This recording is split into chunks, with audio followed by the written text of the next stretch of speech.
Hi and welcome to this another episode of ECCB Connects. This week we'll be discussing bank fees and charges.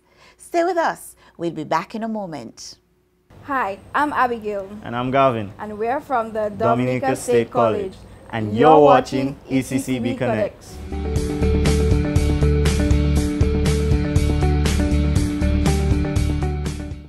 Thanks for staying connected with us. On this week's program, I have with me Deidre Venner, Senior Manager, Retail Banking Division at the St. Kitts Nevis Anguilla National Bank. Deidre, welcome to ECCB Connects. Thank you very much. I'm happy to be here. Well, we were discussing a very important topic, bank fees and charges. Within recent times, customers have been expressing concern about the increase in these fees and charges. In some cases, you have monthly charges being deducted from customers' accounts. What has changed within the banking industry to warrant the increase in these fees and charges? In recent times, banking has changed. The expectations of customers has changed as well. So the products and services that we offer has also changed to meet the times. There are ATMs, there's card services, and customers expect these services now, but they come at a cost. So there's the license fees, the hardware, the software, the training, and all of these carry costs as well. And what customers must understand is that their deposits, the money they put into the bank, we cannot use those funds to pay these fees. So the bank applies fees to certain services and products in order to make these payments and to meet these demands. Okay. You mentioned that deposits cannot be used to cover bank expenses. How are deposits used? Customers deposit their funds and we pay them interest on their deposits, and in turn we lend those funds to customers requiring mortgages, loans for cars, vacations, whatever, at an interest rate, and that interest also helps in the bank's income to cover their costs.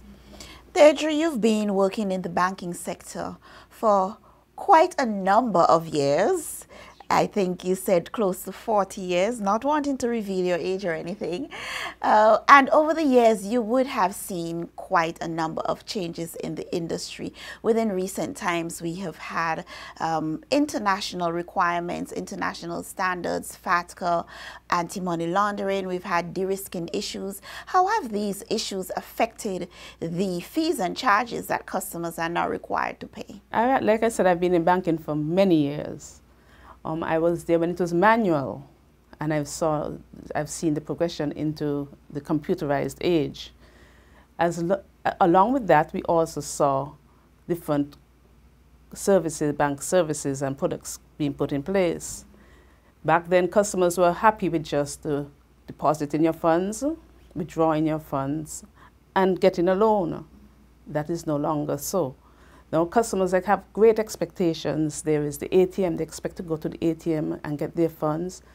They go online to check their balances, to make bill payments. All of these come at a cost. There's a cost for staff, for training. There's a cost for the hardware, the software, the licenses.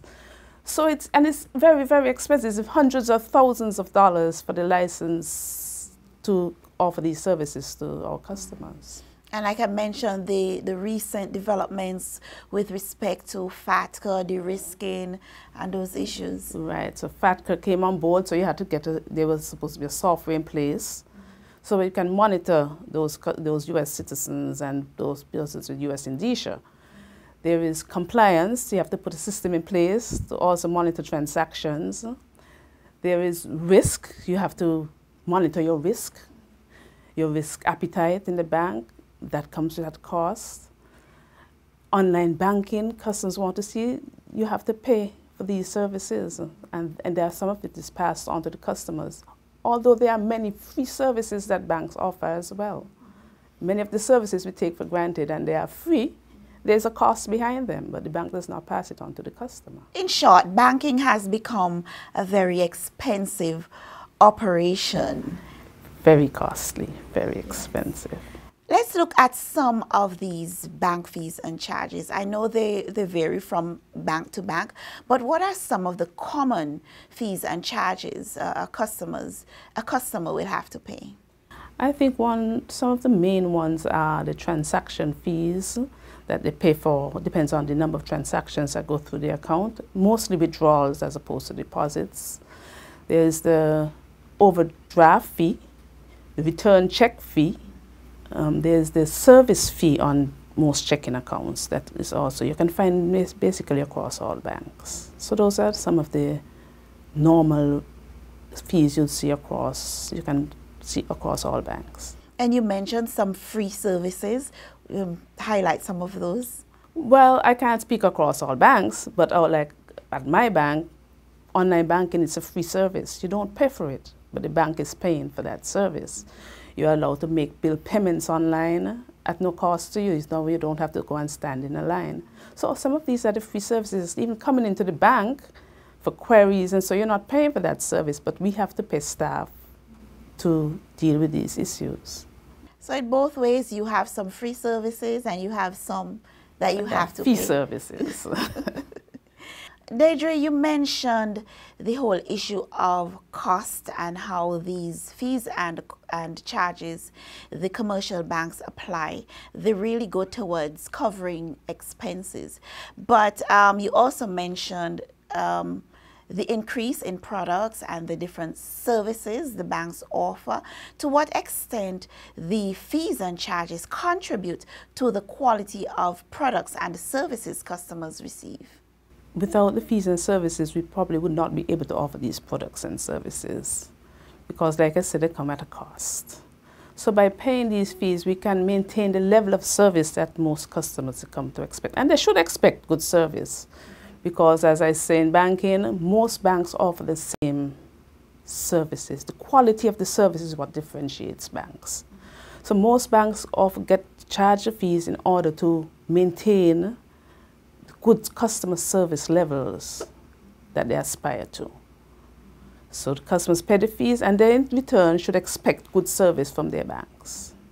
Deidre, I've heard customers with this concern where they have their account and their monthly deductions up to the point where they go into the bank and the bank says, you owe me, instead of my deposit being there. How does that happen? Well, there are various types of accounts. I know for checking accounts, most banks have a service charge, a monthly service charge. And these charges are automated. You don't go in and charge an individual customer's account, will be there all year. So it's automated, so the system automatically every month, based on the transactions, it deducts the payment from the charges from the account. Some banks charge for minimum balances. And I guess that is just their policy. So if you fall below, and you should know upfront what the minimum balance is, so you know that if you fall below that balance, you will incur a charge. So for example, let's say a bank has a minimum balance of $1,000. If your account falls below that, you don't have $1,000, you have less, then it will attract. It would attract the charge. A charge, okay. So it is like everything in life. If you want to buy a bedroom set, you shop from one hardware to the next until you find the best price for you. It's the same with banking. You can shop around, check various banks in your area, see what their charges are, ask questions, and make a decision what is best for you and what product is best for you. You may not need a checking account, you may want a savings, you may need a savings and not a checking and not a savings. So you have to decide which product you need and what charges you are willing to pay. Also with ATMs, most banks levy a charge. There's a maximum number of withdrawals per month. You should know what that maximum is. If it is 5, it is enough for 1 per week, plus an extra 1 sometimes, for you to go to the ATM, and you should know what your expenses are for any given week. So if you continually go to the ATM, $20, and then you need another $20, you would incur a charge. And some of these charges are deterrents. We're trying to channel our customers into using their cards as they were intended, to swipe at the merchants. Most merchants have point-of-sale machines. So instead of taking off the cash to go to Rams, to go to somewhere else, to spend the money cash, use your card. You have a card, swipe your card, and you would save yourself charges. And it's more secure. There's no cash on you for someone to steal. So it's security measure as well. All in all, customers will still be, unhappy with fees and charges. What do you have to say to the customer who says, I don't want to pay these fees and charges? Some of these fees and charges customers may have to understand that they can avoid. It is like an overdraft, overdrawing your account. The onus is on the customer to monitor what checks are written. The bank would not know what checks you have outside. So once you've written a check, you can't decide it has not come in yet, so you write another one. You can avoid those overdraft charges. You can avoid return check charges. Because you do not have any money, do not write your check, because it's going to go back. You're going to incur charges from the bank that sent back your check. If the payment came from another bank, they too will apply a charge.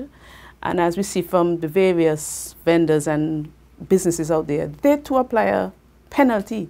So you may write a $50 check and end up with charges in excess of $200. It's not worth it. So monitor and analyze your accounts to avoid some of these charges. They can be avoided. I spoke about the minimum charge for transactions. Some banks say you can withdraw 4 or 5 times in a month, cash withdrawals. Monitor. We're not limiting you the amount, but you can decide, I do not want to go over that limit, and I would avoid the charge. So there are ways and means to minimize the charges that you incur in any given month. But customers have to educate themselves and be aware of what they are doing to avoid some of these charges. So there is a way around the fees and the charges. Some of those fees, Some there of are. them. Yes. And it just calls for individual customers to be aware, ask questions, educate themselves, know what services the banks are offering. That's correct. Deidre, thank you very much for speaking with us on ECCB Connects. Thanks for having me. It was a pleasure being here. You're watching ECCB Connects, protecting our currency, developing our region. And now for this week's financial tip. If you make a purchase of your credit card, pay off the bill as soon as you receive it. If you can't pay the entire balance, pay more than the minimum amount due. Also, make paying off your credit card balance a goal and set a timetable to achieve this. To view any episode of ECCB Connects anytime, anyplace, at your convenience, check us out on YouTube or Facebook at ECCB Connects. Here's where we end this week's episode of ECCB Connects. Remember, ECCB Connects is produced by the Eastern Caribbean Central Bank to share with you who we are, what we do, and how we serve you. Join us again next week when we'll be back with another program.